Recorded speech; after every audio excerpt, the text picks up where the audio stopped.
아멘. 자, 오늘 우리 말씀은 로마서 14장이 됩니다. 1절에서 12절까지의 말씀입니다. 로마서 14장 1절에서 12절까지의 말씀이고요. 우리 다 같이 한 목소리로 함께 읽어보도록 할까요? 제가 먼저 읽고 여러분이 한번 다음으로 읽어서 우리 번갈아서 읽도록 합니다. 먼저 제가 읽겠습니다. 믿음이 연약한 자를 너희가 받되 그의 의견을 비판하지 말라.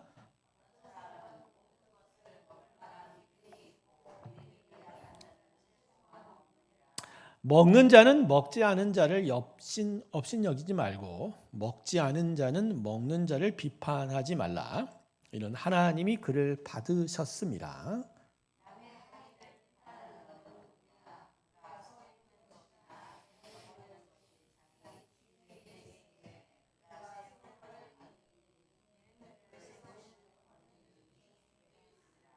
어떤 사람은 이 날을 저 날보다 낮게 여기고 어떤 사람은 모든 날을 같게 여기나니 각각 자기 마음으로 확정할지니라.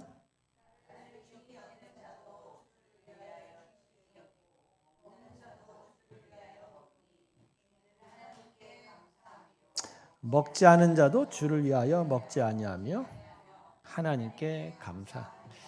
우리 중에 누구든지 자기를 위하여 사는 자가 없고 자기를 위하여 죽는 자도 없도다.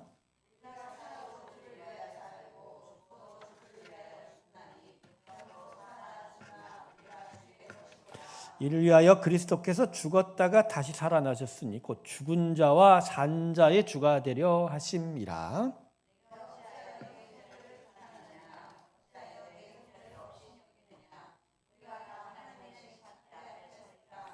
기록되었으되 주께서 이르시되 내가 살았노니 모든 무릎이 내게 꿇을 것이요 모든 혀가 하나님께 자백하리라 하였느니라. 아멘. 자, 1절부터 한번 살펴보도록 하겠습니다. 자, 오늘 이 본문을 이해할 때요, 로마 교회의 배경을 좀 알아야 합니다. 자, 여러분, 이 로마서는요, 기본적으로 로마 교회에 있는 성도들에게 보낸 바울의 편지입니다. 바울이 이제껏 방문하지 않았던 그 로마 제국의 수도 로마에 이곳저곳에서 사도 바울의 복음 전파한 복음과 또 그의 제자들이 전한 복음을 들었던 자들이 로마에 가서 모여서 교회를 이룬 거예요. 교회를 이뤘어요. 그런데 그 중에 로마 제국 안에 여러 다민족, 다인종의 사람들이 모여 있는 가운데 로마 교회 안에 유대인들도 함께 섞여 있게 되었어요. 그러다 보니까 사도 바울이 전한 복음, 즉 예수 그리스도의 복음을 이해하는 점에 있어서 유대적 율법적 배경을 가진 유대인들과 그렇지 않은 자들 사이에 균열이 생기기 시작했습니다. 이 균열은 특별히 두 가지로 직접적인 이유가 되는데, 첫 번째는 먹는 문제입니다. 먹는 문제. 이게 먹는 문제 특별히 뭐냐면 고기 문제인데요. 고기. 당신은 지금과 같이 소나 돼지나 이런 가축들을 많이 기르던 시대도 아니고, 또 지금같이 정육점이 있거나 유통망이 잘 정비된 시대가 아닙니다. 당시에 있어서 육류 섭취는 대부분 우상을 섬기는 이방 신전의 제물로 바치는 고기가 시장으로 흘러 들어온 거예요. 그러니까 대부분의 시민들이 먹는 고기는 1차적으로 어디에 바쳐진 거라고요? 신전의 우상숭배 제사 제물로 바쳐진 거예요. 매일 그 신전의 여러 시간대별로 계속 제사가 드려지거든요. 그러니까 많은 양의 고기들이 신전에 희생 제물로 바쳐졌다가 그 고기들이 시장으로 흘러나오게 되는 거예요. 근데 로마의 일반적인 시민들은 그 고기 먹는 거에 대해서 그렇게 어려워하지 않습니다. 그냥 저기 바쳐졌다가 이렇게 나오는 거구나. 그런데 유대인들은 이 부분에 대해서 상당히 어려워했습니다.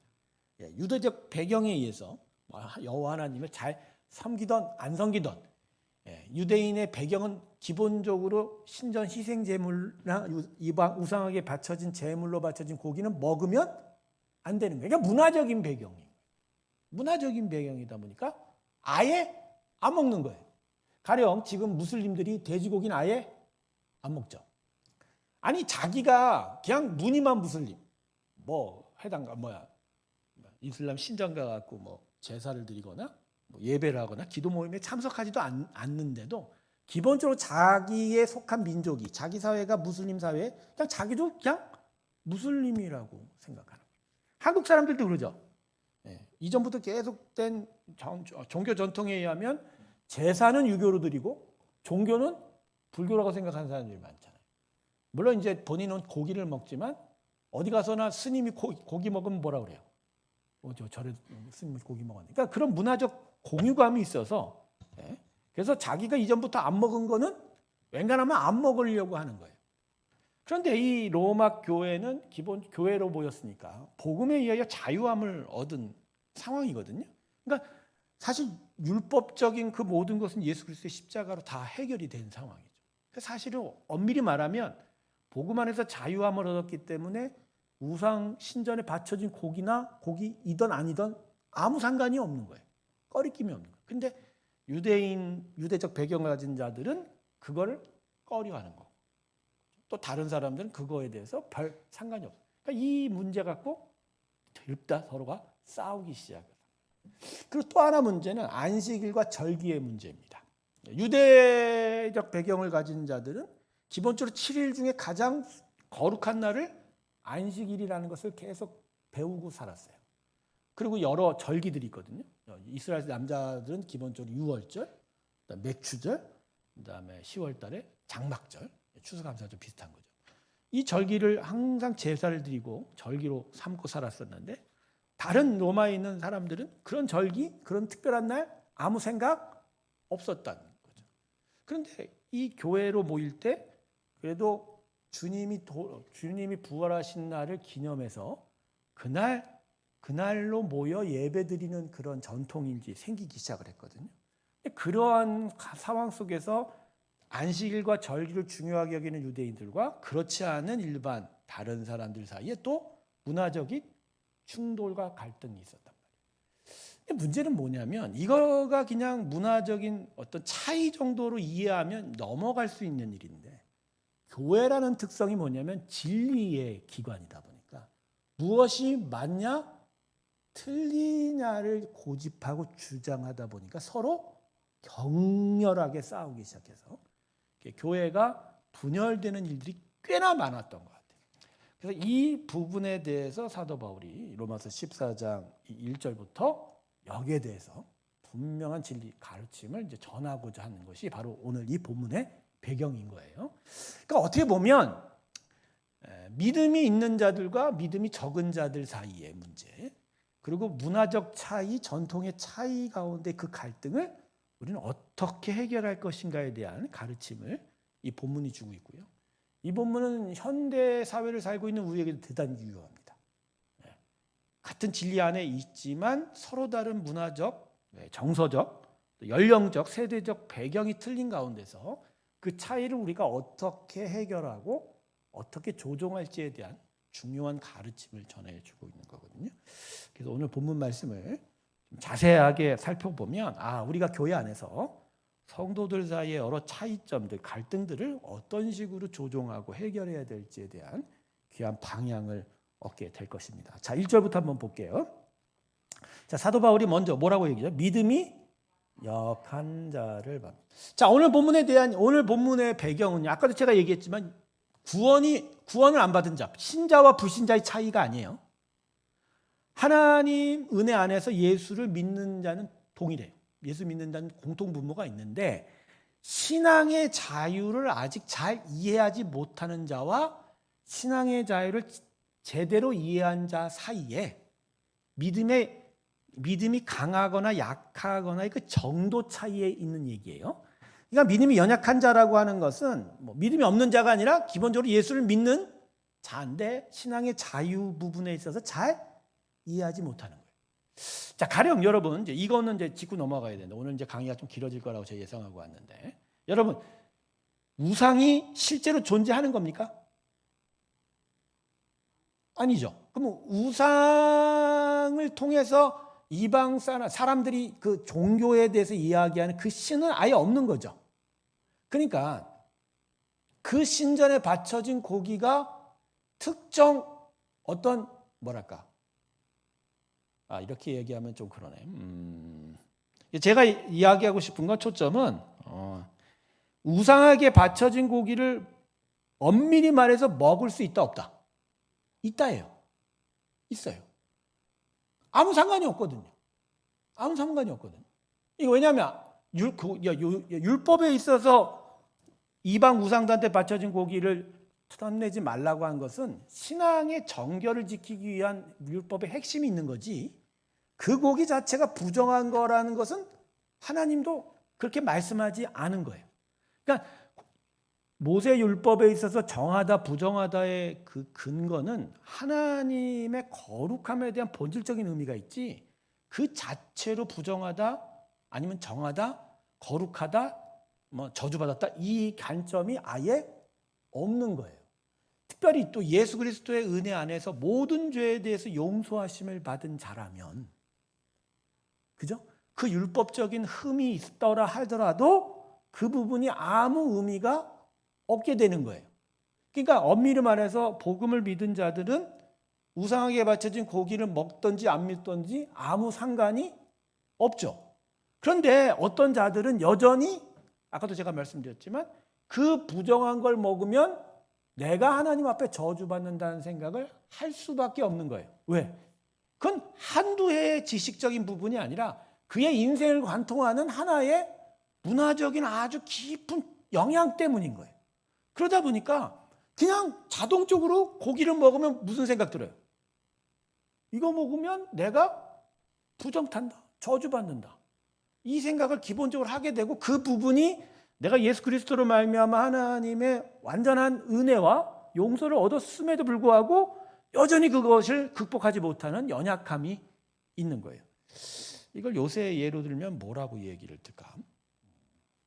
그러니까 지금 특별한 예가 들질 않는데, 그러니까 엄밀히 말하면 우상에게 바쳐진 고기는 먹을 수 있어요. 전혀 문제가 되지 않아요. 않는단 말이에요. 요새 이렇구나. 요새도 남자들이 이제 보통 고깃집 가면 간 천엽 같은 거를 이제 도축장에서 바로 잡아온 고기를 파는 정육식당 같은 경우는 오늘 고기 잡는 날이라고 해갖고 바로 고기를 사갖고 왔으니까 간 천엽과 같은 생고기를 그냥 서비스로 내주는 경우가 있어요. 근데 보통 사람들은 그냥 간 천엽 하면 좀 비려서 아직도 세균이 있을 것 같아서 좀 안 먹으려고 하는 사람도 있는데, 어떤 사람은 유독 뭐라 그러죠? 이거 피 먹으면 안 돼. 하나님의 사람들. 하나님의 사람들은 피 먹으면 안 돼. 피는 하나님의 생명이라. 이걸 먹으면 안 돼. 이런 식의 얘기하는 사람들이 많아요. 여러분, 근데 이 피를 먹는 거가 율법상에서는 금지되어 있지만 그 모든 율법의 위반에 대한 하나님의 심판은 예수 그리스도의 은혜 안에서 이미 용서를 받은 거잖아요. 그러니까 하나님은 예수 안에서 모든 율법을 다 이루신 거예요. 그러니까 피를 먹든 안 먹든 지금은 상관이 있어요, 없어요? 없다니까요. 근데 여전히 그 터부시, 그 저주받음에 대해서 생각하니까 뭐라고 생각해요? 이거 먹으면 안 돼, 막 이런 식의 생각을 얘기하는 사람들이 꽤 많은 거예요. 여러분, 이런 식이면 복음은 그 소고기의 생피를 먹는 부분에서는 적용이 돼요, 안 돼요? 안 되는 거죠. 그러면 잘못된 거죠. 여러분, 예수 그리스도의 십자가의 구원은 모든 영역과 모든 시간에 걸쳐서 적용이 되는 거예요. 그것이 적용 안 되는 부분이 있을까요, 없을까요? 없어요. 없는 거예요. 고기 먹을 수 있다, 없다? 있어요. 생고기 먹을 수도 있는 거예요. 그게 죄가 되지 않아요. 않는다니까요. 이 부분에 대해서 여전히 그 부분에서 어려워하는 자들을 향해서 사도 바울이 뭐라고 부르냐면 믿음이 연약한 자. 근데 이 연약한 자를 어떻게 하라고 얘기해요? 너희가 어떻게 하다? 받더라. 이 받다라는 의미는요, 결국은 용납해라, 이해, 해라라고. 더 쉽게 얘기할게요. 주일날 짧은 미니스커트 입고 쓰레빠 신고 와도 돼요, 안 돼요? 돼요, 안 돼요? 돼요. 아니, 그러니까 되진 하는데 그 부분이 이제 사도 바울이 조금 이따 나오지만 이게 구원의 문제가 아니에요. 이거는 받을 수 있는 이야기예요. 조정은 돼야 되지만 진리의 차원에서 이건 구원이 아니다 이렇게 이야기하면 돼요, 안 돼요? 안 되는 문제예요. 그러니까 이 부분에 대한 판단, 그러니까 말씀 나온 대로 제가 얘기하지만 이 부분에 대해서 구원이다 아니다, 진리다 아니다 이렇게 접근하면 돼요, 안 돼요? 안 된다는 거예요. 그런데 이런 자유함을 모르면 어떤 식으로 얘기해요? 주일날 예배 드리는데 거룩하게 나와야지. 하나님 앞에 시레빠 신고 나와? 반바지 입고 나와? 그게 말이나 돼? 이런 식으로 정죄하려고 해요. 하나님 앞에 거룩하지 못하다. 이런 식으로 접근하면 돼요, 안 돼요? 안 되는 거예요. 그러니까 어디까지는 허용이 되냐면 그 말에 그래도 많은 사람이 모여 있는데, 그죠? 우리가 뭐 여러 결혼식이나 다른 잔치에 쓰레빠 신고 가지 않는 것처럼 그래도 저 정도는 조금 삼가야 되지 않을까? 이런 정도의 불편한 마음은 가질 수 있대. 이것을 밖으로 드러내서 저거 갖고서 왜 저 사람 저거 합당하냐 안 하냐 이런 식의 이야기를 하면 돼요, 안 돼요? 안 되는 거예요. 가령 예전에 이제 30년 전에 교회에서 기타 치면 뭐라고 그랬어요? 본당에서 제가 다니던 처음 섬겼던 교회도 본당에서 기타 치는 거에 대해서 상당히 터부감이 많았습니다. 드럼 치는 건 아예 접근도 못했고 기타와 드럼을 치려면 저 주일날 오후 늦게나 저 청년부실 안에 가서 지들끼리 뚝딱뚝딱거리는 건 눈 감아줄게 이 정도 선에서 됐던 거거든요. 그런데 그때 당시에 어른들이나 교회 권위자들은 뭐래요? 거룩한 교회에서 기타와 드럼이 합당하냐 이렇게 얘기해요. 근데 이 이야기가 문화적인 차이에 대한 이야기면 좋은데 어떤 식으로 얘기해요? 정죄를 해버린 거예요. 너 어떻게 하나님 앞에 기타 칠 수 있어? 너 어떻게 하나님 앞에 드럼 칠 수 있어? 그렇게 날라리처럼 그렇게 하나님 앞에 나올 수 있어? 이런 식으로 얘기한 거예요. 그럼 많이 그렇게 되면 듣는 사람 입장에 기타 치고 드럼 치는 사람은 하나님 앞에 온전하게 서지 못한 자로서 판단받는 거예요. 이 부분에 대한 이야기. 여러분 예수 그리스도 안에서 하나님은 그 모든 죄악에 대해서 용서하십니다. 그리고 그 구원의 은혜 안에서 우리가 이해 못할 것도 하나도 없어요. 가령 동성애자가 이곳에 있다고 칩시다. 교회를 왔어요. 그럼 여러분 그 동성애자에 대해서 어떻게 대하시겠습니까? 어떻게 대하시겠어요? 응? 동성애는 죄예요. 성경이 말하는 죄입니다. 뭐 그들이 이런저런 변명을 댄다고 해서 그건 자기들의 논리고 죄예요. 그러나 그것이 죄임에도 불구하고 우리는 그 영혼에 대해서 어떻게 해야 돼요? 긍휼함으로 받아들여야 돼요. 왜? 만일 하나님이 여전히 그가 아직은 구원의 은혜를 확신하지 못한다 할지라도 하나님의 자녀로 선택하여 그 복음을 계속 그에게 가르치기를 원하신다면, 그래서 그가 계속 바뀌기를 바라고 회복되기를 원한다면, 여전히 그 행하는 행위는 죄이지만 그의 영혼에 대한 하나님의 긍휼함을 우리는 어떻게 해야 돼요? 인정해야죠. 그러니까 교회 안에 수많은 사람들 사이에 이런저런 문제들의 갈등이 대부분 이런 문제예요. 죄 있다라고 할 이유가 없는 이 얘기예요. 그죠? 문화적 차이, 취향의 차이, 스타일 차이가 많아요. 근데 그 부분을 대부분 어떻게 말해요? 비난하고 조롱해버려요. 너는 하나님의 자녀가 아닌 것 같아. 하나님의 구원에 합당한 일이 아닌 것 같아라고 얘기해요. 그 부분에 대해서 이야기해요. 여러분 예수 그리스도의 구원, 예수 그리스도의 십자가 은혜 안에서는 그 모든 것이 용납됩니다. 심지어는 우리가 옛날 20, 30년 전에 김일성, 김정일 얘기 많이 했으니까, 그죠? 한국을 쳐들어온 김일성을 예수의 사람은 용서해야 돼, 안 해야 돼요? 그러니까 예수의 사람이 용서 못할 사람이 있어요, 없어요? 없죠. 없는 거예요. 없는 거예요. 그러니까 이 부분에 대한 이야기예요.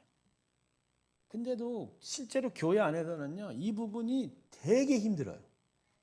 엄청 어려워요. 가령 술 먹는 것부터 그래요. 어느 교회나 남성 성도들은요, 저녁 때 한 잔들 해요. 그게 잘 됐다는 얘기가 아니라 그냥 현상이 그래요. 술에 대한 그런 어떤 정의조차, 술을 먹어야 될까 말아야 정의조차가 제대로 교육을 못 받을 뿐만 아니라 살아가는 세상의 사회가 술을 권하는 사회예요. 예전만큼은 술을 권하지는 않지만, 많이 마시는 분위기는 하지만 그냥 밥 먹으면서 술 마시는 분위기. 그렇죠? 자기 마음 울적하면 술 마시는 분위기. 친구 만나면 뭐 마셔요? 술 마셔요. 그런 분위기에 그냥 익숙해져 있는 거예요. 그렇게 익숙해져 있다가 교회만 오면 그런 얘기 안 하려고 그러죠. 다들 알아요. 교회 오면 술 마시지 말라고 그러니까. 그죠? 그렇지만 실상은 어때요? 마시고 있어요. 그러다가 눈에 띄면 저 사람 술 먹는 것 같아. 또 모인 자리에 갑자기 술을 먹기 시작하면 우리 서로가 어떻게 해요? 어떤 식으로 얘기해요? 야, 저거 예수 믿는 사람 저러면 돼, 안 돼? 이러고 있다니까요. 여러분, 술 마시는 사람을 용납을 할 수 있습니까? 없습니까? 지금 제가 지금 봤다라는 얘기는 그게 진리다, 그거 그렇게 해도 된다라고 허락하라는 얘기가 아니라 그조차도 다 우리의 이해 범위에 있는 거예요. 선을 그어놓고 너는 너대로 살아, 나는 나대로 살게, 이렇게 되면 안 된다는 거예요. 그 이유는 뭐냐면요, 모든 믿음의 하나님의 자녀들은 믿음이 들어오면서 진짜 온전한 믿음에 이르기까지 과정이라는 게 생겨요. 단 한순간에 완전한 하나님의 거룩한 사람을 변하지 않아요. 죽을 때까지 그의 믿음은 계속 성장해 가는 거예요. 그러니까 과정이라는 게 있어요. 그리고 그 과정의 각각의 단계마다 속도가 저마다 달라요. 그러니까 정확하게 얘기하면 하나님의 온전한 형상으로 나아가는 방향이 같다면 그 과정의 차이와 속도의 차이에 대해서는 이해해야 되는 거예요. 왜냐? 왜? 하나님 끌고 있으니까. 그 사람의 변화는 누가 책임져요? 여러분 4절 보세요. 그가 세움을 받으리니 이는 그를 세우시는 권능이 누게 있다? 우리가 변화시키는 게 아니죠. 하나님 변화시키는 거예요. 그러면 하나님이 저 사람을 끌고 가는데 어떤 사람에게는 20km 속도를 주고 어떤 사람은 빨리 80km 속도를 줄 수도 있어요. 그건 하나님의 주권이에요. 그럼 왜 하나님이 늦게 변화시키겠냐고요? 그것도 하나님의 은혜예요. 그 속도의 차이가 있는 걸 가지고 우리가 너 죄 있다, 너 못됐다, 너 그렇게 하면 하나님 못 믿는 거다 이렇게 비난하지 말라는 거예요. 대신 어떻게 하라? 이해해라. 그러니까요, 엄밀히 말하면요, 당시에 이제 로마 교회도 그렇고 이제 고린도 전서 가면 이 문제가 더 불거집니다. 더 불거지는데 사도 바울의 논리는 이거예요. 먼저 믿고 복음의 자유가 있는 사람들이 오히려 양보하라는 거예요. 저 사람들이 너희들 마음 꺼리낌 없이 신전에서 나온 고기 마음껏 갖다 먹는 거에 대해서 뭐라거든? 조용히 먹어. 뒤에 가서 먹어. 걔네들 보는 앞에서 먹지 말라고 하는 거예요. 누굴 위해서? 그들의 연약함을 세워주기 위해서. 그러니까 가령 술을 먹는 사람들이 많다. 술 안 먹는 사람들이 그 사람을 어떻게 해야 돼요? 아니요, 같이 먹을 수는 없어요. 그거는 그게 얘기 아니야. 같이 먹어주는 게 아니라 이해를 해주는 거예요. 다만 방향이 어디로 가야 된다? 예수께로 가도록. 예수께로 가도록. 영국의 유명한 강해 설교의 황태자라고 했던 찰스 스펄전이라는 목사님이 있습니다. 이분은 뭐 지금 200년이 지났어도 여전히 그분의 설교들을 신학생들이 많이 보고 합니다. 이분이 엄청난 꼴초였습니다. 담배 피는 거에 쩌든 사람이었어요. 항상 그의 손에는 시가가 끊일 날이 없었습니다. 지금 우리 문화 배경으로는 이해가 안 가죠. 목사님이 담배 피네? 그것도 아주 독한 시가를 피는. 근데 지금도 영국과 미국에는 술 먹고 담배 피는 목사님들이 꽤나 있어요. 이때니까요. 제가 이제 처음 미국에서 공부했던 학교가 고든 코넬 신학교인데 그 신학교의 남자 독신자들 기숙사에 한번 방문한 적이 있어요. 한국 학생들이 거기 있다고. 가봤는데 그 기숙사 구석구석마다 담배꽁초가 있어요. 그래서 처음 놀랐죠. 여기도 신학 공부를 하는데 여기도 마스터 오브 디비니티라고 목회학 석사인데 목사 되는 과정이 아닌가 했더니 한국 학생들은 그러더라고요. 우리는 절대 안 하고요. 외국 학생 중에 피는 애들이 있는데 대부분 목회자가 되고 싶은 사람들은 안 하는 것 같고 공부만을 위해서 하는 사람들은 좀 자유롭게 피는 것 같습니다. 근데 여기 분위기는 그런 거가 갈등의 요인이 되지 않습니다. 그러더라고요. 그러니까 담배를 피는 장소와 시간에 대해서 상당히 서로가 조심스럽게 대하는 거예요. 그러니까 미국이란 나라는, 영국이란 나라는 길거리에 담배 별로 안 펴요. 그러니까 담배, 술 먹는 장소와 시간이 대단히 젠틀하게 구분이 돼 있어요. 남한테 피해 안 주는 문화들이 있다 보니까. 한국은 담배하고 술을 어떻게 해요? 아무 데서나 하거든요. 그런 게 더 갈등이 이루어져요. 그러니까 이제 제가 지금 얘기하고자 하는 거는 자꾸만 이제 이런 얘기 다른 얘기 들어가는데 여러분 이런 문제는 복음의 본질적인 이야기가 아니에요. 이거 갖고 싸우면 돼요, 안 돼요? 안 돼요. 이건 받아야 돼요. 이건 포용해야 돼요. 이해해야 돼요. 그리고 그 말씀 안에서 그들이 하나님의 선한 형상으로 나아가는 방향을 계속 잡아주는 수밖에 없어요. 그래서 이거 갖고서 나뉘거나 분열되거나 서로 척을 지거나 서로 비난하거나 하는 일은 결코 용납할 수 없습니다. 가령 이런 거는 이런 문제하고도 똑같아요. 교회 공예배를 너는 왜 이렇게 등한시하느냐? 이 문제도 이 부분과 걸려요. 여러분, 예배는 교회 공예배 나오는 걸로 판단될 수 없어요. 제가 임직자에도 얘기했지만 임직자들의 문제가 뭐냐면 임직자들이 임직을 하고 나면 성도들의 감시 대상이 돼요. 그 성도들은 그가 주중 예배를 얼마큼 잘 나오는지에도 눈독을 들입니다. 그리고 너 새벽 예배 왜 안 나와? 너 권사가 됐는데 집사가 되냐 장로가 됐는데 왜 수요 예배 안 나와? 왜 금요 예배 안 나와? 이런 식으로 비난을 하기 시작해요. 그러면서 너가 어떻게 직분자가 됐는데 주일 공예배는 왜 안 나와? 제가 지난번에 그 얘기를 했어요. 성도 우리 임직자들한테. 여기에 대해서 마음이 흔들려면 직분자 하지 말라고 그랬어요. 무슨 얘기냐면요. 담임 목사는 이 교회에서 복음을 선포할 때 직분자는 수요 공예배 나오고 금요예배 나오는 이런 식으로 복음 가르친 적이 없다 이거야. 그러니까 여러분이 새벽 예배를 나오든 말든 금요예배를 나오든 말든 난 관심 없어. 그거에 대해서 여러분에게 뭐라고 하지 않을 거야. 그러니까 그것 때문에 스트레스 받지 말라고 얘기한 거예요. 근데 그러면 뭐가 오냐? 진짜 여러분 심령에 예배가 있느냐만 볼 거예요.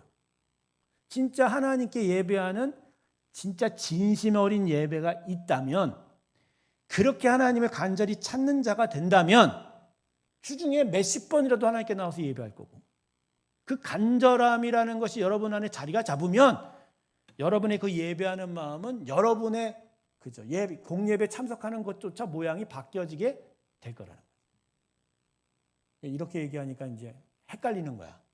공예배를 오라는 건지 아니면 나오지 말라는 거예요. 이거 바로 그거예요. 바로 그 부분이에요. 본질적인 거에 대해서 신경을 안 쓰고 끊임없이 바깥으로 보여지는 거에 매몰돼 있어갖고 몇 번을 나와야 하나님 앞에 거룩한 자예요? 한국은 수요 예배도 있고 금요 예배도 있어요. 새벽 예배도 있고 미국은 없어요. 그럼 미국에서 직분 생활하는 게 훨씬 낫겠네요? 그러니까 왜 영국에서 미국에서는 주중 예배 안 나와도 뭐라고 안 하는데 왜 여기서만 그러냐고. 그러니까 이 부분에 대해서 한국 교회 성도들은 대단히 율법적인 사람들이에요. 복음의 본질적인 부분은 깨닫지를 못해요. 여러분 진짜 예배는 하나님을 향한 예배뿐만이 아니라 일상의 삶에서 이웃과 사회에 대해서 긍휼함과 하나님의 거룩한 형상을 드러내는 예배로 나타나요. 가령 교회 안에서 교회로 모일 때만 막 거룩한 척하고 세상에서는 함부로 살고, 그죠? 사람들을 막 착취하고 이러면 그 사람이 아무리 예배 시간에 하나님께 정말 그 외양의 모습이 정말 거룩한 예배를 드리고 있는 것처럼 보여도 하나님은 예배로 받지 않아요. 그러니까 우리가 신경 써야 될 건 이 본질적인 예배인데 끊임없이 뭐에 신경 써요? 외양, 외모. 그렇게 되면 바리새인이 되는 거예요. 그러니까 제가 볼 때 한국 교인들의 거의 대부분이 바리새인 됐다고 보면 돼요. 왜? 본질적인 부분을 배운 적이 없어. 이게 뭔지를 배우지를 않고 뭐만 배워요? 직분자 내면 수요 예배, 새벽 예배, 특별히 장로가 되면 새벽 예배, 새벽 성수를 해야지. 심지어 목사도 까요. 목사님이 일주일에 새벽 예배 몇 번도 안 하고. 이런 식으로 신앙, 내면적인 어떤 신앙의 정도를 막 이런 외향적인 척도로 다 재려고 그러니까. 그러면 여러분 11조만 해야 됩니까? 11조 문제도 도둑놈들이 많아요. 여러분 세금 띄고서 11조를 해야 돼요? 세금 전에 11조를 해야 돼요? 제가요 뭘 봤냐면요. 집을 사고 팔 때 한국은 워낙 부동산이 이제 계속 가격이 떨어진 적이 없으니까 10년 전에 1,000만 원 주고 집을 샀어요. 그 10년 후에 2,000만 원 주고 집을 팔았어요. 그러면 그 사람은 그 집을 통해서 얼마를 번 거예요? 1,000만 원을 번 거잖아요. 정말 11조를 얘기할 사람이라면 그 번 1,000만 원에 대해 11조를 내야 되죠. 낸 사람을 제가 이제껏 30년 동안 목회하면서 본 적이 없어요. 없다니까요. 그러니까 본질적인 부분에 대해서 고민하면서 살아가지 않고 자꾸 눈에 보이는 편한 식의 신앙생활만 하려고 그러니까. 그러면 내가 그냥 저절로 그것만 지키면 내 신앙이 온전한 거라고 생각하자 보니까 그냥 이런 부분에 대해서 고민해 흔적이 아예 없는 거예요. 진짜 11조로 생각하면요. 그것만 11조예요. 내가 인생을 살아가면서 나한테 유익이 되는 많은 것들이 얻어진 것들이 있거든요. 그럼 거기에 대해서 11조를 해요? 안 하죠. 그러니까 11조도 엄밀히 말하면 구약 율법이지 예수 그리스도의 은혜 안에서는 이미 해결이 된 부분이거든요. 물론 이제 현재 조직교회들이 눈에 보이는 교회들이 교회 운영상 필요하다 보니까 여러 헌금 종류들을 많이 만들어낸 부분이지 이 부분이 복음의 본질입니까? 아니에요. 이게 복음의 본질이 아니에요. 모든 헌금은 내가 구원받은 거에 대한 감사예요. 제가 말씀드리기 11조 없어요. 교육 헌금, 차량 헌금 이런 거 없어요. 모든 헌금은 다 뭐라고요? 감사예요. 한 가지. 복음을 전파하는 데 필요한 선교 헌금은 선교사를 후원하는 부분은 또 다른 얘기겠죠.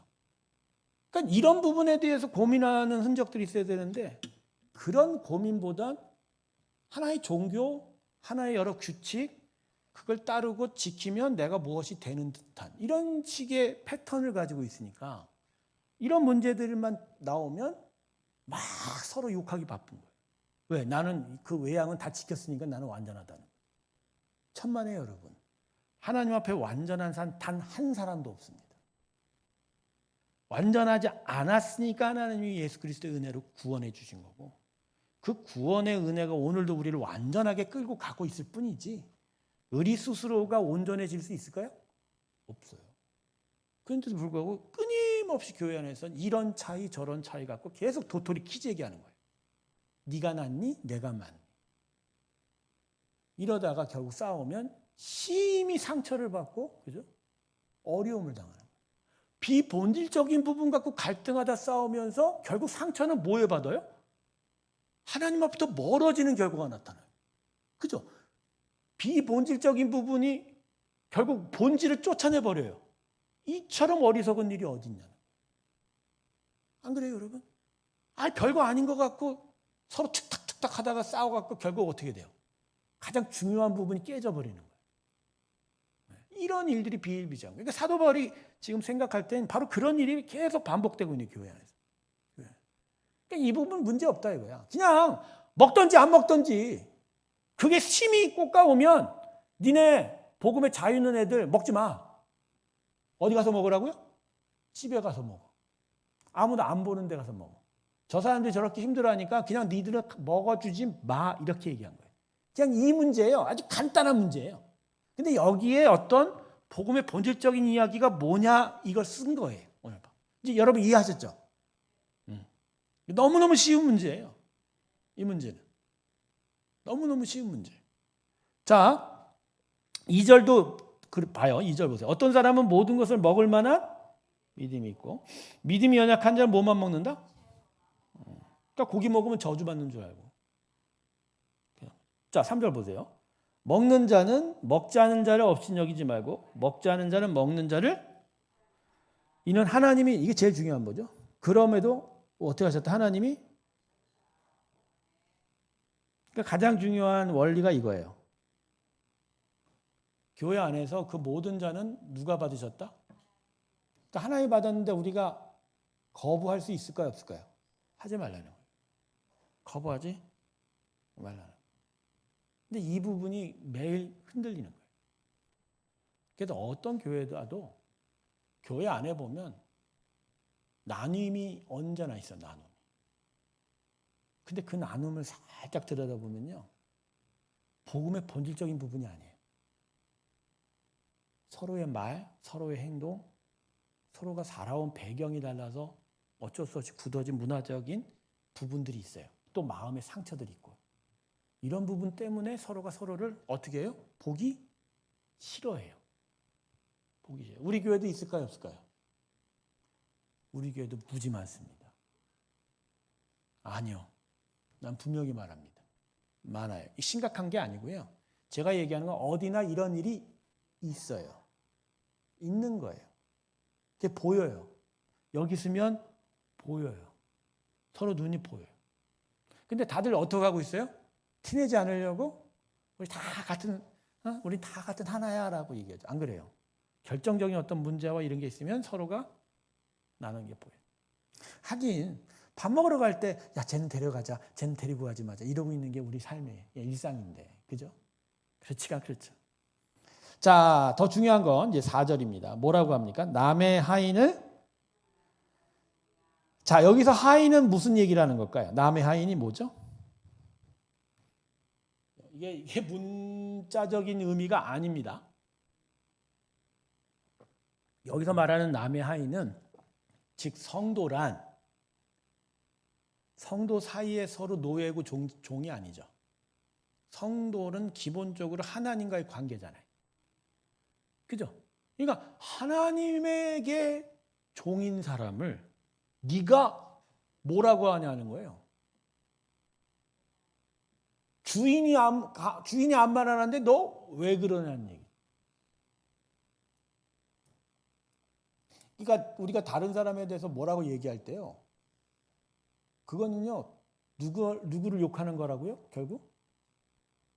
그분의 주인이신 하나님을 욕하는 거라니까. 이거 생각하기 시작하면 함부로 얘기 못해요. 그래서 아까 얘기했듯이 그가 세움을 받으리니 이게 중요한 겁니다. 그가 뭘 받았다는 거예요? 아니 가장 중요한 게 초점이 세움입니다. 결국 하나님이 세울 사람이라는 거예요. 그러니까 하나님이 계속 변화시키고 성장시키고 끌고 갈 사람이에요. 그러니까 지금 덜 변하고 지금 속도가 느린 거에 대해서 뭐라고 하지 마. 그것도. 이거에 대한 책임은 누구한테 있다?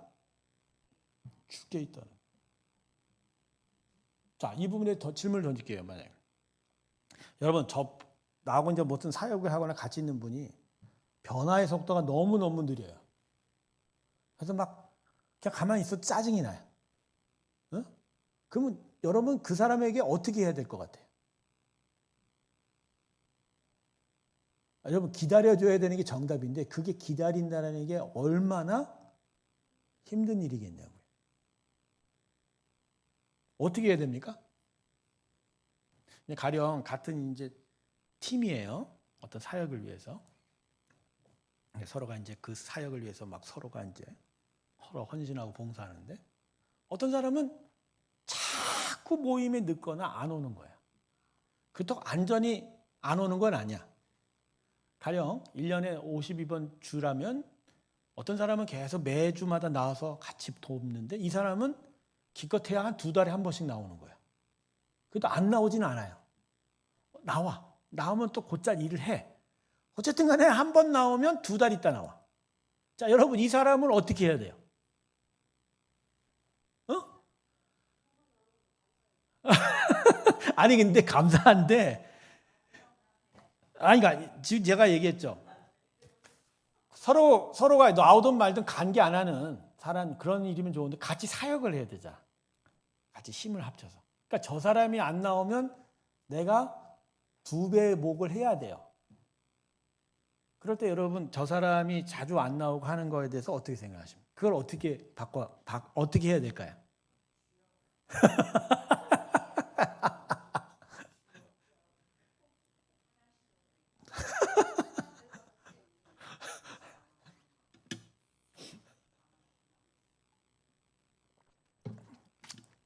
고민해 보라는 얘기입니다. 고민해 보라는 얘기입니다. 자, 5절 볼까요? 어떤 사람은 이날을 아까 이제 먹는 거 말고 이제 5절은 날에 대한, 그러니까 율법에 대한 또 다른 얘기입니다. 여기서 중요한 초점은 결국 뭐냐면 주를 위해서 한다는 얘기인데 가장 중요한 5절의 말씀을 우리가 좀 고민해 봐야 돼. 자, 어떤 사람은 이날을 전날보다 낫게 여기고 어떤 사람은 모든 날을 같게 여기니 근데 각각 어떻게 확정할지라고요? 여러분 이 뜻이 뭘까요?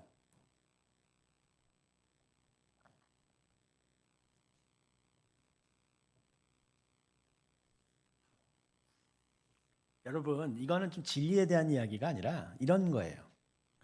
각자가 지금 자기가 복음을 이해하는 수준이 다르다 보니까 자기의 양심, 자기가 이해하는 복음에 비추어 결정할 수밖에 없다는 거예요. 그러니까 그 메커니즘을 이해하라는 거예요. 그러니까 어떤 사람은 예전 유대교에서는 안식일을 중요히 여겼는데 그런 거에 비춰보면 우리도 하루를 귀하게 여겨야 되는 거 아닌가? 근데 이 사람은 아니다. 모든 날이 다 하나님 거 아니냐. 그러니까 모든 날이 다 소중하다.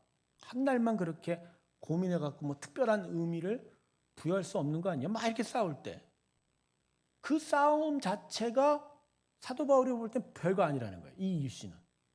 각자가 이러한 비본질적인 거에 대해서 자기가 받아들인 복음과 자기의 문화적 환경에 따라 이렇게 결정할 수밖에 없다는 거예요. 여러분, 한국 교회는 왜 새벽 예배를 나와야 돼요? 그러니까 윗세대가 그렇게 했으니까 우리도 해야 되는 거예요? 아니야.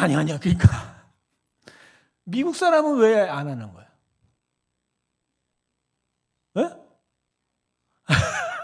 아니 그러니까 그러면 미국 사람들은 우리보다도 거룩함이 없고 신앙에 열심이 없어요? 그러니까 이 부분에 대한 설명이 이거예요. 각각 자기 마음으로 뭐 한다고요? 확정하는. 그러니까 이걸 가지고 뭘 하지 말라는 거예요. 여러분, 예수 그리스도의 복음이요. 그리고 우리가 모인 교회가 지금 내가 두 눈으로 보고 있는 이 새로운 교회와 한국에 있는 교회만이 아니에요. 전 세계예요. 20억 명이 넘는 사람들이 이른바 기독교라고 하는 종교에 들어가 있고요.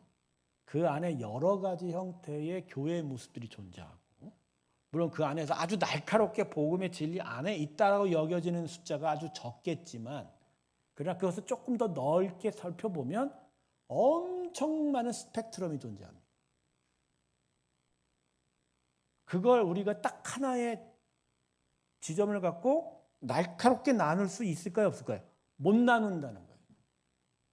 못 나누는. 그렇게 나누기 시작하면 이 세상은 평화가 아니라 뭐죠? 전쟁이에요. 매일 전쟁. 매번 전쟁. 그러니까 사도 바울도 분명히 얘기했죠. 예수 그리스도가 우리의 구원의 유일한 방식이요. 주임을 믿는 것 외에는 다른 것들은 아무 상관이 없다라는 거예요. 그러니까 그거는 복음을 받아들이는 어떤 신앙의 정도에 따라서 여러 모양으로 나타날 수 있으니 그거 간섭하지 말라. 그거 뭐라고 하지 말라. 그냥 내버려 두라는 거예요. 근데 중요한 건 단서를 달았죠. 6절부터가 단서예요. 9절까지. 이 모든 일에 가장 중요한 초점은 뭐라고요? 자기가 아니라 주를 위하여. 이게 복음이라는 거예요. 이 부분이 복음이라는 거예요. 만일 그러한 일들에 대한 갈등이 있을 때 그 이유가 자기를 위한 거라면 이건 분명히 잘못된 거다. 그러나 다들 주를 위하여 이 부분에 대해서 고민하고 각자가 확정한다면 그분은 서로 이해하라는 거예요. 이게 무슨 얘기인지 알겠어요? 자, 우리 교회는요, 추수감사절을 추석 연휴가 지난 그 다음 주일에 하기로 했어요. 한국 교회는요, 11월 셋째 주일이 추수감사절이에요. 대부분의 교회들이 그렇게 정해요. 그런데 우리 교회만 추석 연휴 다음 주일이 추수감사절이에요. 저희 교회는 왜 그렇게 정할까요? 우리 교회는 왜 그랬을까요? 실제적인 요인은 저희 교회가 함께 처음 모여 창립 기념이라고 설립 기념이라고 지은 날이 추수감사절입니다. 그러니까 우리 교회는 창립 기념주일하고 추수감사절 주일이 같아요. 겹쳐요. 언제나 겹치게 돼 있어요. 근데 이렇게 겹치게 되면 교회 여러 운영에 어려움이 있어요. 절기를 세우고 기념일을 구분하고 그 의미를 찾는데 매우 어려움을 갖는 일이 생기기 시작했어요. 그래서 이거가 교회를 위해서 성도를 위해서 좋지 않다. 그래서 이것을 분리해서 한국에 있어서 추수감사는 추석의 의미가 강한데 그 추석 연휴는 지나고 난 다음에 주일에 우리는 추수감사절 예배를 드려서 하나님께 감사절기로 삼자고. 그러니까 어떤 개인의 이익이나 이런 세상적인 목적이 아니라 교회를 위해서 성도를 위해서 이렇게 만들어 놓은 거예요. 자, 이 부분에 대해서 누가 우리한테 뭐라고 할 수가 없어요. 왜? 이 부분은 비본질적인 거예요. 나를 정하는 건 비본질적인 거예요. 그리고 이렇게 정한 교회가 꽤나 한국 교회 많습니다. 중요한 건 그 목적이 뭘 위해서? 교회를 위해서. 성도를 위해서. 한 번은 추수감사라고 하는 1년의 자신의 삶에 대한 감사를 다시 한번 되새겨보는 절기로 삼고 또 하나는 교회를 세워 설립하여 정말 하나님이 이 교회에 주신 사명과 그 의미를 다시 되새기는 그런 절기로 삼고 그래서 이런 것이 따로 분리되면서 정말 이런 의미에 대해서 다시 되새겨 볼 수 있는 시간적 여유를 갖는 게 중요하다고 생각했기 때문에 가는 거죠. 그런 부분이에요. 그러니까 초점은 그거예요. 너희가 비본질적인 것을 이게 좋다 저게 좋다 해도 결국 그 안에 가장 초점은 뭐죠? 그게 주를 위한 거냐. 그러면 된다 이거예요. 그러니까 복음은 여기에 있는 거예요. 결국 예수 그리스도의 복음은 뭐죠? 십자가의 예수님이 우리 대신 죽은 거고 그분이 우리를 위하여 다시 살아나신 거고 그리고 죽고 다시 삶 안에 예수 안에서 우리는 새로운 인생을 살게 되는 거고 그 새로운 그 인생은 결국 복음이 우리를 끌고 가는 인생입니다. 예수의 뜻대로 살아가면서 결국 그러니까 믿음의 삶을 세워가는 게 우리의 인생인 거예요. 그러니까 사도 바울은 아주 간단한 거예요. 이런 문제 싸울 이유도 없어요. 그냥 조종해라라는 거예요. 조종해라. 아무 문제 되지 않는다. 사실 사도 바울의 입장에서 보면 이렇게 얘기할 만한 얘기 안 할 수 있을 배경이에요. 왜냐하면 사도 바울이 어려서부터 율법에 정통했고 가말리알 율법사 밑에서 오랜 율법 교육을 받았고 20세가 지나면서 그 스스로가 랍비가 됐던 자였어요. 그러니까 구약 율법이 아주 정통한 그 모든 율법의 속속들이 의미들 다 알고 있는 자였어요. 오히려 그랬기 때문에 예수 그리스도의 복음 안에서 이 율법의 의미가 아무 의미가 없다는 걸 더 깨달았던 거예요. 그렇기 때문에 자신 있게 이 부분에서 얘기합니다. 이런 문제 아무런 상관없다. 오직 우리는 예수 그리스도 한 분뿐이에요. 그분 안에서 사실 주의를 지키니 안 지키니도 의미가 없고 헌금을 하니 안 하니도 의미가 없고 고기를 먹니 안 먹니 의미 없다 이거예요. 그리스도의 은혜 안에서 그리스도와 함께 죽고 그리스도와 함께 살아난다. 그래서 그분의 복음대로 살아간다면 아무 의미가 없다. 성도 여러분, 우리가 눈에 보이는 이 모든 형식과 외양이 그 자체로 진리이지 않아요. 그건 우리의 진리를 겉으로 드러내는 형식일 뿐이에요. 그 안에 뭐가 있어야 돼요? 진짜 본질적인 영적인 작용이 있어야 돼요. 가령 오늘도 이렇게 드리는 우리의 예배가 말씀을 선포하고 찬양을 하고 기도를 하고, 그죠? 하나님 앞에 그죠? 내 마음을 드리는 이 형식이 예배가 아니에요. 이건 예배의 형식이지. 우리 마음을 드러내는 형식이지. 중요한 건 예배의 본질은 어디 있어요? 심령. 영과 진리로 드리는. 여기서 진짜 성령, 살아있는 영으로 참되게 예배하는 본질적인 것이 살아난다면 어떤 시간, 어떤 장소에서 어떤 모습으로 예배드리던 간에 하나님은 받으신다. 할렐루야. 이게 본질인 거죠. 이게. 그런데 예배 형식 갖고, 그죠? 이거 왜 안 하니? 저거 왜 안 하니? 심지어 예전 한국교회는 그 뭐냐? 사도신경을 고백을 하니 많이 갖고도 싸웁니다. 지금도 싸우고 있어요. 여러분, 사도신경은 성경에 없는 신앙 고백입니다. 주기도문은 예수님이 가르쳤다고 성경에 기록되어 있어요, 복음서에. 그래서 어떤 신학자들이 뭐래요? 사도신경은 제자들, 후에 제자들이 여러 공예를 통해서 만들어낸 거구나. 그러니까 교회의 산물이지 성경적인 부분이 아니다 이거야. 그러니까 예배 때 사도신경 쓰는 건 내가 볼 땐 위험하다. 오히려 주님이 가르친 기도라는 게 더 맞다. 그렇게 주장하는 사람도 있고요. 그죠? 그리고 이제 또 재밌는 얘기 해줄게요. 목사들이 축도를 할 때 통합이라는 큰 교단에서는 주님의 이름으로 축원합니다라고 얘기하고, 그 외의 교단은 축원할지어다 이렇게 얘기합니다.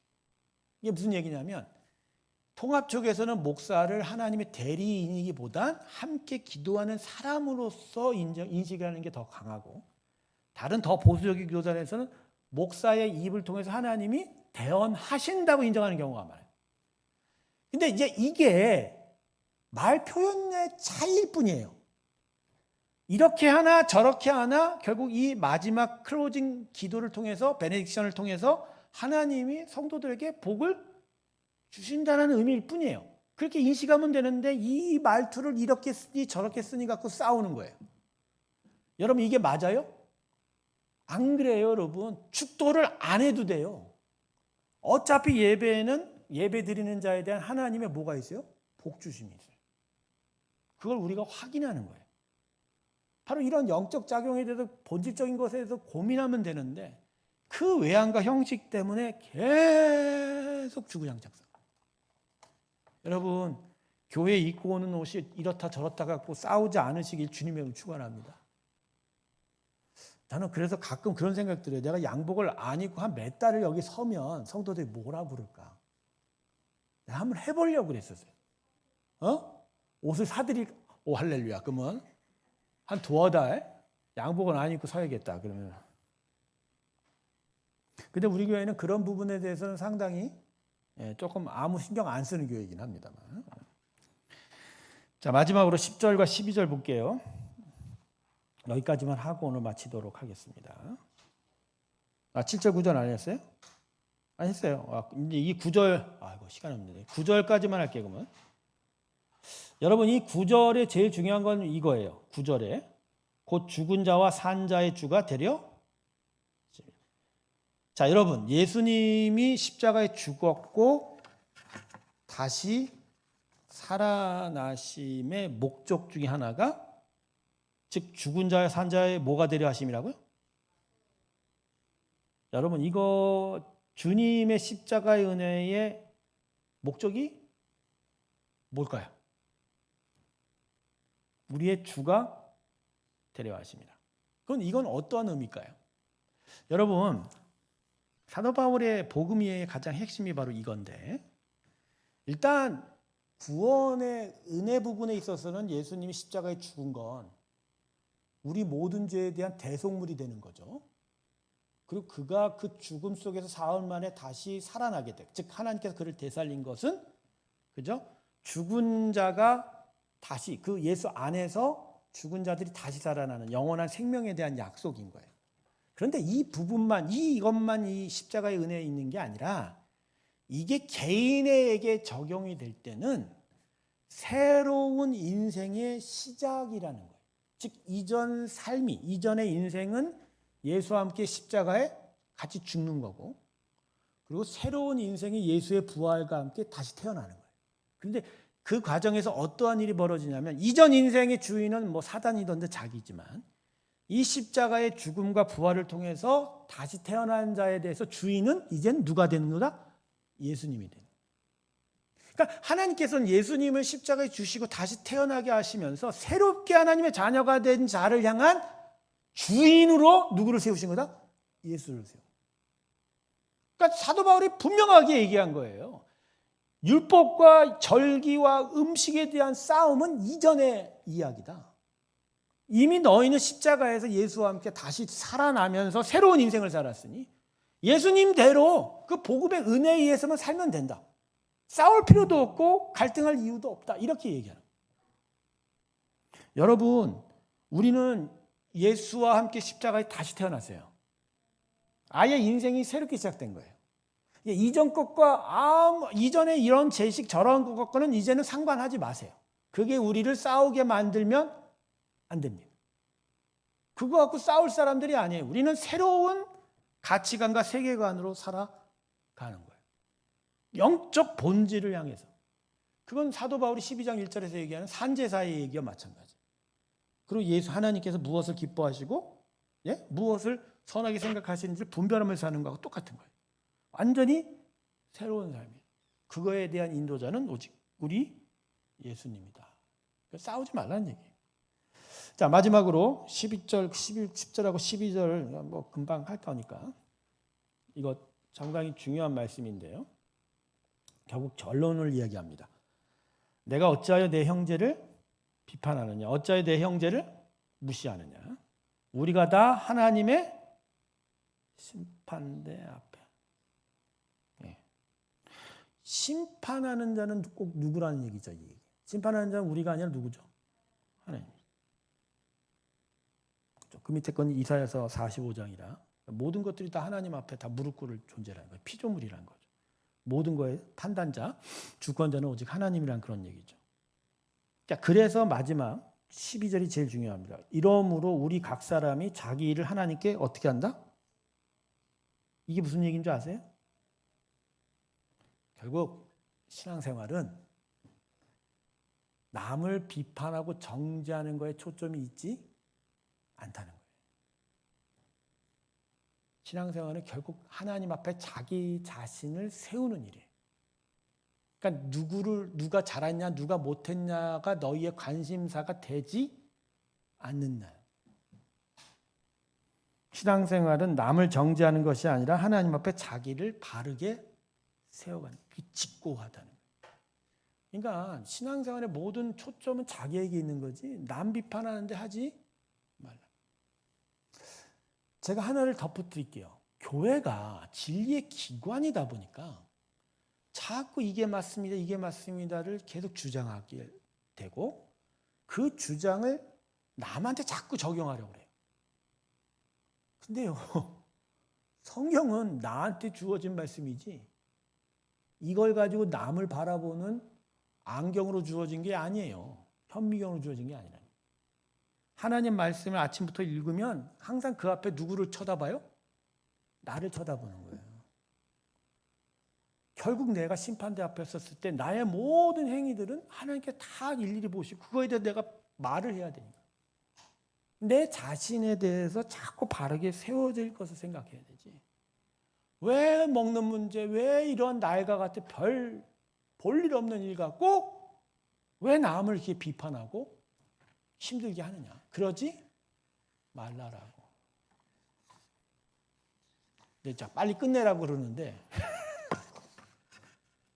목사가 힘든 게 이 부분이에요. 지금 쉽게 빨리 끝내는 게 아니라 빨리 끝내 말이 나오시면 여기 아니야 지금 가야 될 게 딴 데가 있는데 무슨 얘기냐면 결국은 진리를 가르쳐야 되는 사명이 있고 그리고 가르치게 되면 잘못한 부분에 대해서 이야기할 수밖에 없어요. 그죠? 그런데 그 이야기하는 과정 속에서 결국 내 자신에 대한 이야기보다 우리에 대한 이야기를 할 수밖에 없죠. 결국 들을 때 남에 대한 이야기로 듣게 돼 있어요. 사람들은. 저 목사님 자기 얘기 안 하고 그러니까 우리한테 자꾸 뭐라 그러네. 근데요, 나는 나를 포함한 우리 공동체에 대해서 이야기하는 거지만 듣는 성도들은 와, 목사님은 나만까지? 나만 뭐라 그러지? 그래서 설교를 하고 나면 많이 울어요. 그러니까 내가 남한테 뭐라고 하는 건 아니지만 분명한 이야기를 할 때 보면 마음이 힘들 때가 있어요. 왜? 안 받아들여지고 거부하는 모습들도 있기 때문에. 여러분, 목사는요, 결국 말씀 앞에 자기 자신을 먼저 적용하고 나옵니다. 그 말씀으로 자기를 먼저 바라보면서 나오기 때문에 결코 쉽지 않은 일을 하는 거예요. 너무너무 쉽지 않아요. 가끔은 안 하고 싶어요. 안 하고 싶어. 그냥 조용히 나만 봤으면 좋겠는데 사명이 결국은 내가 아닌 타인에게 전해야 되니까. 그리고 그게 얼마나 힘든 거를 내가 이미 여기서 겪어가면서 해야 되니까 너무 힘든 거죠. 그런 이야기를 하면서 결국 오늘 주제는 그겁니다. 우리 각 사람이 자기 일을 하나님께 짓고 자기에 대해서 하나님 앞에 서가는 게 진리의 싸움이다라는 것을 말씀드립니다. 기도하고 오늘 마치도록 하겠습니다. 하나님 아버지, 오늘도 주의 진리의 말씀 앞에 우리를 비춰봅니다. 주의 은혜 앞에 저희가 온전히 서게 하여 주시고 특별히 남을 향한 비판과 비난보단 자기 자신을 하나님 앞에 온전히 세워가는 일에 언제나 관심을 쏟게 하여 주시옵소서. 이제는 우리 주 예수 그리스도의 크신 은혜와 하나님 아버지의 사랑과 성령의 충만하심이 이곳에 모인 모든 자들의 심령들 위해 이제부터 영원토록 함께할지어다. 아멘.